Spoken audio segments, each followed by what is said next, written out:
Bonjour, bienvenue sur ma chaîne, j'espère que vous allez bien. Aujourd'hui en électricité, on va continuer sur comment économiser de l'énergie cet hiver. Avec les choses actuelles, c'est d'actualité on va dire. Et aujourd'hui on va parler de l'astuce numéro 3 qui est aussi très simple mais sur lequel il va falloir faire des petits achats. Ces petits achats peuvent être très intéressants, notamment parce que, alors je pense encore aujourd'hui, c'est à vérifier, mais les fournisseurs d'énergie proposaient un tarif très intéressant pour ce faire. Et donc je vais vous parler de l'astuce numéro 3, mais bien évidemment, n'oubliez pas d'abord de liker si vous aimez cette vidéo, et je vous en remercie encore, de vous abonner pour mes prochaines vidéos. Donc je vais vous parler de mon astuce numéro 3 pour faire des économies d'énergie. Eh bien l'économie, c'est le remplacement de tout ce qui est lumière et luminaire, surtout tout ce qui est lampe et néon, enfin c'est le gaz, mais le tube fluorescent on va dire, parce que le néon c'est ce qu'il y a dans le tube. Remplacer tout ça par des lampes LED. Et ces lampes LED, vous allez voir que vous allez faire des économies assez importantes.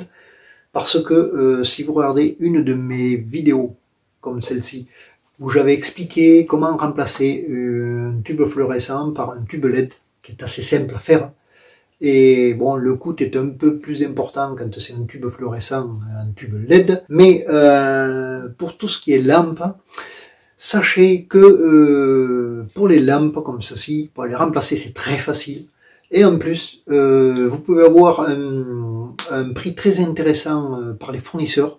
Alors je sais pas s'ils le font encore, ils le faisaient encore, il y avait de la pub là-dessus, où vous pouvez acheter un lot de 20 lampes LED à 1 €. Donc ça évidemment c'est très intéressant, et sachez que voilà la définition d'une lampe halogène en lampe LED.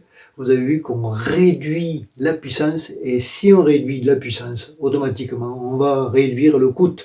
C'est logique, et c'est on va dire entre 5 et 10% à l'année, c'est pas négligeable là aussi. Donc mais le principe est simple, hein, vous remplacez tout ce qui est lampe par des lampes LED. Le 3/4 des lampes maintenant c'est des lampes culot on va dire 27 à vis, hein, parce que B22 ça existe, il y en a encore mais il y en a très peu à baïonnette, comme ceci. Ensuite donc les néons, le principe, vous allez voir ma vidéo sur le remplacement d'une réglette LED, ou l'explication de ce schéma aussi d'un remplacement de réglette LED. Et si vous remplacez tout ça, vous allez voir que vous allez faire aussi des économies qui ne sont pas négligeables, et le coût n'est pas très important, et ça c'est très important. En plus là-dessus, toujours dans l'éclairage, ce que j'avais fait sur cette vidéo, voilà ici, c'était le détecteur de mouvement qui lui va allumer les lumières simplement quand vous êtes là et quand il fait sombre. Alors ça aussi c'est très intéressant.